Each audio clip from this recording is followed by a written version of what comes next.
Beleza, então, definição já sei, são sintomas musculoesqueléticos ali que pode ser bem, né, difusos e tal, genéricos, não tão específicos. Mas quais são os fatores de risco que aumentam a chance de um paciente que você iniciou estatina, de fato, estar evoluindo com miopatia por estatina? Fundamental falar sobre isso para você saber quem é o paciente que você vai ficar mais atento, mesmo que você não vá dizer que ele pode ter o sintoma, certo? E segundo, porque uma parte dos fatores de risco são fatores modificáveis. Perfeito. Então você pode acabar prevenindo a miopatia por estatina. Vamos dar exemplo? Quais são os fatores de risco? Hipotireoidismo, paciente que tem baixa massa magra, né, tem um IMC reduzido, paciente que está fazendo uso concomitante de outras medicações que interferem no metabolismo da estatina, como macrolídeos, antifúngicos azólicos, amiodarona. Então, se você... Obesidade, deficiência de vitamina D entra como fator de risco. Se você tem uma situação dessa, você vai ficar mais atento. E se o cara tem um hipotireoidismo, está mal controlado, o TSH lá em cima, qual é o ideal? Você compensa o hipotireoidismo para iniciar a sua estatina com segurança, certo? Assim você consegue prevenir o dano. A gente colocou, inclusive, essa questão no último simulado do Cardiopapers e muita gente errou. Acho que foi 70% de erro. A gente colocava um paciente quadro clássico de hipotireoidismo, né? Mais lentificado, reclamando de frio, frequência cardíaca tendendo a baixa e tal. E tinha um TSH pipocado de 30 e pouco e um LDL pipocado também, que era 192, se eu não me engano. E a gente perguntava, qual é a conduta desse paciente? Levotiroxina isolada, estatina isolada, levotiroxina com estatina, né? E a maioria das pessoas botou levotiroxina com estatina de cara, até porque quando a gente fala com o LDL acima de 90, 190, o paciente é alto risco, então... E tá errado, por quê? Porque não é que você espere que esse LDL vai para 80 só repondo a levotiroxina. Não vai. Mas até o fato de você começar a estatina com hipotireoidismo mal controlado, isso vai aumentar muito o risco de miopatia. E aí muitas vezes o paciente fala, Deus me livre, não quero ver essa medicação mais nunca. Mesmo que ela persista tendo indicação de usar a estatina depois. Então primeiro você controla, você baixa o TSH, tudo bonitinho. E depois, atenção para a prova de título, tanto de cardíaco quanto de endócrino. Depois você vai pensar na estatina, porque pode ser uma causa potencialmente reversível, né? Mas outra coisa que a gente fala no curso de prova de título, nessa parte, né, que vez por outra cai miopatia por estatina, é o seguinte: tudo que diminua músculo e aumente o nível sérico de medicação, aumenta o risco de miopatia por estatina. Então, é mais frequente miopatia por estatina no idoso sarcopênico ou no jovem de 30 anos, no idoso sarcopênico. É mais comum, dependendo, né, da fonte, mulher ou homem, né? Mulher, teoricamente, tem uma massa magra menor, proporcionalmente com o mesmo peso e tal. É mais comum em paciente que faz exercício extenuante, que pode inflamar o músculo, não. É mais comum também no exercício extenuante.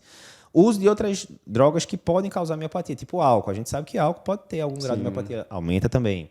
E do outro lado, como você falou, o paciente está usando estatina ou amiodarona, muito comum. Estatina e inibidor de antagonista de canal de cálcio, muito comum. Muito comum. Então, tem os 6As que a gente brinca lá, que são os 6As que aumentam o nível de simvastatina, especificamente. Porque inibe o citocromo, a simvastatina teria que ser quebrada pelo citocromo para ser inativada. Na hora que ela não é quebrada, ela aumenta o nível sérico, né? Então, tá aí exemplos, né? A diltiazem, fluconazol da vida, amiodarona, enfim, vários outros que aumentam o nível da estatina. Então, o que aumentou o nível de estatina, o que diminuiu a massa magra, e se juntar os dois, aí ferrou. Você está pegando um idosinho com baixa massa magra, às vezes com disfunção renal, algumas estatinas têm um componente ali de excreção renal também, e que está usando um bocado de interação medicamentosa aumenta muito o risco, né? Uma coisa que é importante falar é de terapia antirretroviral, certo? Porque a gente não vai sair falando aqui droga por droga, mas existe um padrão de interação. Para cada estatina, cada terapia antirretroviral utilizada, é bom consultar isso.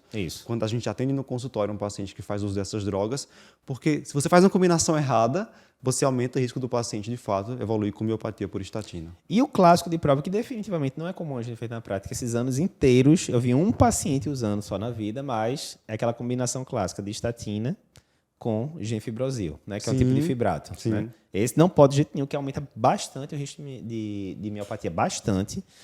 Mas, eu não sei se você já viu alguém usando gemfibrosil. Não. Eu só vi uma vez esses anos todos. Teve outro colega que viu outro. Então, assim, não é comum. Mas em prova cai muito. Na prova do TEC caiu uns 3 anos seguidos, muitos anos atrás, aí não caiu mais. Aquele tipo de coisa que é importante para a prova. Exatamente. Né? Para a prova. É importante para a prova. Então, ficar ligado nessa questão, né? Tem muita gente, às vezes, vem perguntar, né, Ícaro? Não, mas eu já vi alguém, né, da indústria farmacêutica dizendo que pitavastatina dá menos miopatia e tal, né? O UpToDate até cita isso, né? A gente viu aqui e tal. Mas, sinceramente, eu nunca li um trabalho específico, e deve ter, não estou dizendo que não existe, não. Eu nunca vi um trabalho específico mostrando essa comparação, né? Mas existem algumas fontes, realmente, esse Citam dado, a né? pita, né? Isso. Eu tenho uma boa experiência com pita na minha prática clínica, mas realmente, assim, se a gente falar de um estatina especificamente que é pior ou melhor, a gente não tem dado robusto para falar sobre isso. A Sinva parece interagir com mais medicamentos, né? Sim. Mas, de fato, tanto é que quando a gente vai falar de mudança terapêutica, é sair trocando entre elas, não Isso. necessariamente vai ter uma melhor que a outra. Mas sim, algumas fontes citam a pita como uma opção mais segura nesse sentido. Bem, espero que você tenha gostado desse formato de vídeo mais curtinho. Se você gostou e quiser ver outros vídeos como esse, clica aqui nesse vídeo. Tem um formato parecido, o pessoal gostou bastante. E se você quiser conhecer, quiser assistir ao vídeo que deu origem a esse corte, né? Esse vídeo ele foi retirado de um outro maior, de um outro completo. Clica aqui à esquerda que você poderá conferir o nosso conteúdo completo.